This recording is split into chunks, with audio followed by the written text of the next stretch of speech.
Okay, welcome to another tutorial video. I know I said in the last one I was going to go through this in real time, and I did. The only problem was that it was 25 minutes long, and actually another problem was that it was immensely boring listening to me type. Sheila is it was really painful. So I've actually gotten rid of that, and I've just put the essay up, and yeah, here it is. So what I've got on the right here, I've still got the mark scheme in mind, so I'm going to be referring to that. Obviously the question is there, so I'm going to be referring to that. And obviously the plan we made in the last one, obviously I'm going to be referring to that as well, just to see how I'm actually following it through. The essay itself is, quote unquote, is 660 words long. So that's about 2.5 sides, which is maybe it's not concise, but it's not loose in any way.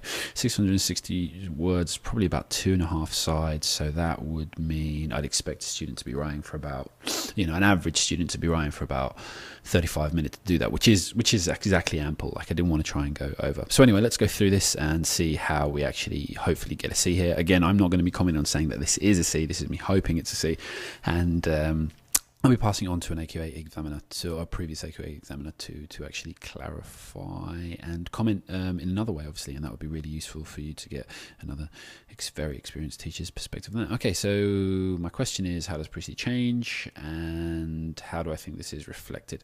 Sheila is a very important character in the play. She is the one who changes the most, and she started out selfish as everyone else. So there, first of all, obviously, in that section there, I've actually talked about the question, talking about how she actually changes and how she started out. The writer tries to use her to teach the audience about how he thinks the world should be. Brilliant. So again, well, it's brilliant. Sorry, that's a complete lie. It's not brilliant. It's very, very simple. I just mean brilliant in terms of, yeah, it addresses it completely. I'm reading it now as if I was reading someone else had written it. So how do you think this change reflects? And obviously the student there is showing me that they know what it is they have to do. The writer first shows us Sheila as a young girl interested in things of the world. It is the one I want. Is it the one I wanted? It's talking about the ring there. That's a quotation. It's not an exact quotation. I've done that one from memory, which is why I've put it in brackets afterwards. Don't use it in case there's one. But I'm sure she says something like, is it one I wanted? She is very happy with the ring, and she thinks it is important. The writer has made her be like that because he wants to show that she is interested in simple things. Okay, so again, there's a setup there for the base of how Sheila is. And obviously, later on, she will be very different, as when she gives the ring back, it shows that those kind of things aren't important to her anymore. Exactly. So it shows a kind of base responsibility understanding.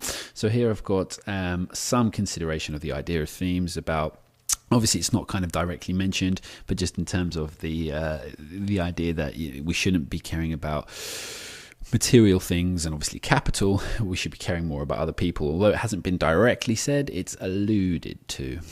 When she finds out that she had something to do with Eva's sacking, she feels really guilty. Now I feel a lot worse. Again, the quotation. This shows how much she regrets it. So I'm making a link there to what I've actually understood from it, and shows that there are other things important to her. So you notice here, one of the key things I've actually put important to her, and I've used important to her there as well. That's kind of stereotypical of C-grade writing. They've got common phrases that they just kind of repeat and use again and again and again. This is really important because This is really important because the writer is showing us that we should care about people, and Sheila does that at this point. So again, it's just making that link, and it's a very base. It's not very thoughtful, but it has some consideration. But it is considered, and it's qualified as in basically it is relatable to it. It does make sense, and it is backed up. So I'm hitting those standards there, or at least trying to. As well as the way she talks, the writer makes clear that Sheila shows how she feels through the use of stage directions, and obviously a quote, distressed. In leaving, she shows that she is very emotional and needs time to herself. This is a good way of showing that people of the class, like the Burlings, do have feelings, so there is a chance for them to change the way they live. And again, we're just kind of echoing some of the ideas from here. Haven't really had much of an appreciation. I think we've only kind of looked at it once, so we're going to see what's coming here. But as you can see from my plan, I'm sticking to it in the fact that she's materialistic and naive, and we'll see where we go from there. After she becomes calmer, she realizes that the inspector isn't quite normal, and she looks at him. There is something about you. From then on, she seems to be on his side and wants her family to do the right thing. She feels different, and she knows she's responsible, and she wants everyone else to admit what they've done and try not to hide anything. She mentions this straight away to Gerard. You fool. He knows you fool, and I hate to think what else he knows. Again, this is the writer showing his views that we can't hide from being responsible for our actions.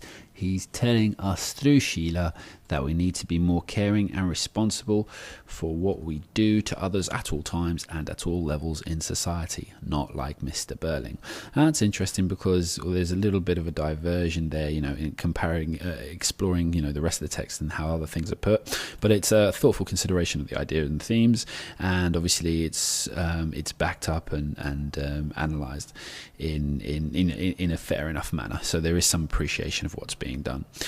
So there I've actually got to joins the inspector and picks up on stuff. And obviously when it lectures family office, Gerald isn't part of a family, but she's lecturing, so I am still sticking to my plan. Also, Sheila and Eric do not want to just feel good after they find out the whole thing wasn't true. The rest of the Burlings go back to being exactly how they were, but she says, I suppose we're all nice people now. And she also doesn't take the ring back from Gerald. This shows that she has changed and been affected by the words of the inspector, and that she has learned her lesson, and she needed to look after those less fortunate than herself. So you'll see that this theme actually talk about the social responsibility, even though it's not kind of termed in such a way, is being kind of referred to again and again and again. So then I know that this student actually does have an understanding, does have an appreciation of what's going on, etc., etc., etc. The writer is telling us about his socialist ideas, and he is also saying that the younger generation are the ones who will be able to make things better because they can learn and change, and that means all of the upper class can change and be kinder to people and be kinder to those who need help, like the Evas of the world. And that, again, that's kind of touching upon. So basically, you see, I've done everything that I really need to do here. Everything that needs to be analysed, it has been hit. Even though, like I say, it's not brilliant, but it satisfies all of this, and what I'm trying to get here is a C. So far, so good. In conclusion, Sheila is Priestley, and so is the inspector. They are both good people who try and change the others. Sheila starts off not being liked by the audience, as she is like how people might be at the time if they were rich. Now, you see, I've kind of put that way. I haven't put the last section in. Is it just up here? Excuse me. Yes, here we go. No.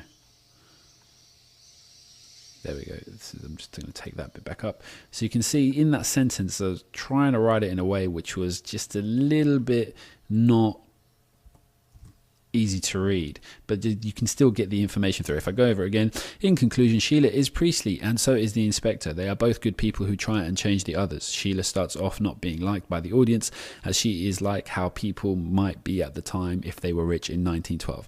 So it's not well written, but it still assists with the communication of the meaning. Okay, that's really important. So even if you're trying to get your points across, as long as you don't fall over it completely, you're okay. That sentence is far too long anyway for what it's actually trying to say, but the point it's trying to get across is that you can get away with that to an extent as long as your meaning is clear. But showing she can change is really good, as she could be a role model for other people, and that is why the writer presents us to her as a good person by the end, and we like her and her attitude and dislike her family. So I don't think it could get too much more simple than the last few lines. But again, it's the opposite of how we started. This is referencing the question here, and obviously at the bottom here we have the referencing to the question. So all in all, I'll put this up on the Facebook page so you can have a look over it if you want. And obviously there'll be an AQA examiner looking over it and obviously commenting on it as well, and probably with a lot more detailed reference to the mark scheme than I just offered. But as you can see, if you look through it, perhaps I should maybe highlight it. But as you can see, everything has been kind of covered, and that's why this person should get a C in that mark band.